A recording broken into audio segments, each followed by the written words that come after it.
Well, hello there, gentlemen, and welcome to Gentleman's Caddy. My friends call me Junior. Now, if you haven't already, please subscribe as it helps the channel grow. And be sure to smash that there like button, smash it nice and hard as it tells YouTube you like this here gentleman's work. Now, if you haven't learned by now, the Spyderco Swayback here was discontinued by Spyderco in their latest yearly round of discontinuance. Now, at the time when this here knife came out, I was very interested as I very much enjoyed the previous offerings from the collaboration of Spyderco and Marcin Slice, such as the Spidey Chef, the Techno, and the Slice Boy.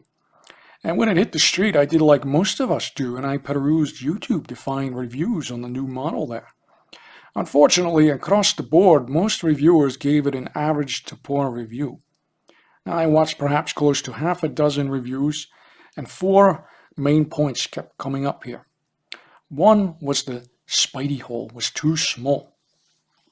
Yes, it is on the smaller side versus, say, some other models here by Spyderco, but it's, in my opinion, not a knife designed for a quick draw application. This is first and foremost a gentleman's knife at the start here. Now, I have large hands here.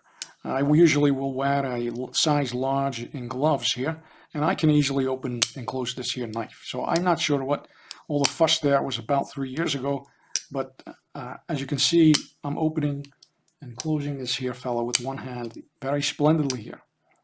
Now, point two here, the lack of a sharpening choil makes it very hard to sharpen, and it's worse on the hollow ground Wharncliffe blade, they say.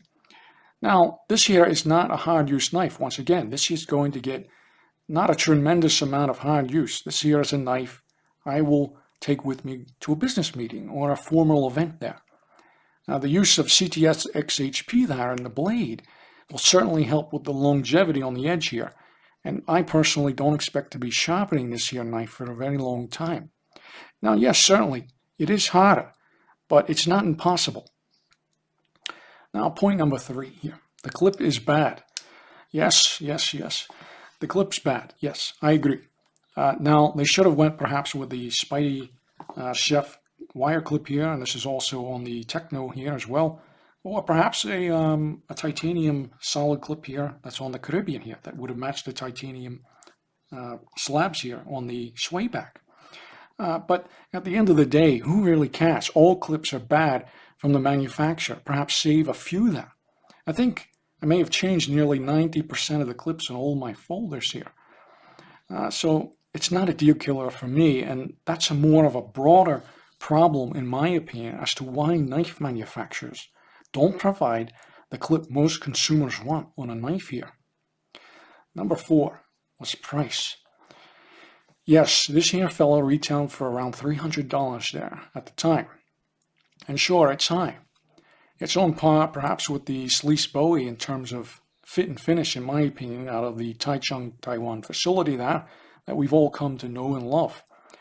Now, you could say, Junior, you're falling in love with the here Swayback because you got a great deal on a discontinued model here. I would say, sure, price certainly does factor into the overall equation in terms of a great knife.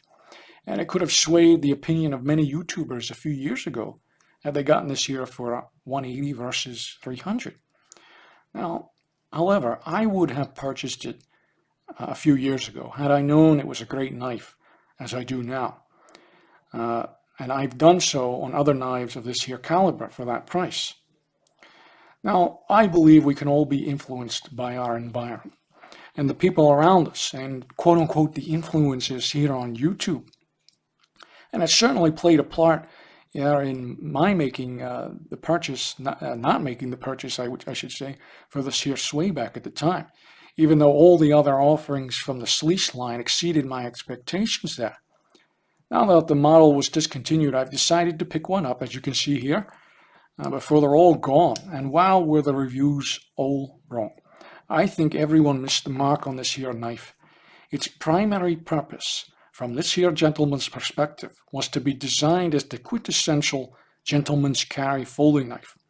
It's slim, it's lightweight, minimalist design and materials, high quality fit and finish with smooth rounded corners, contoured titanium slabs, similar to that of the Slice Bowie there. The action is absolutely crisp, beautiful there. Overall, fantastic folding knife here.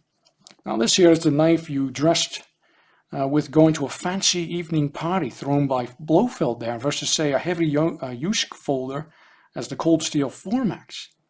Every knife has its purpose and its intended design applications.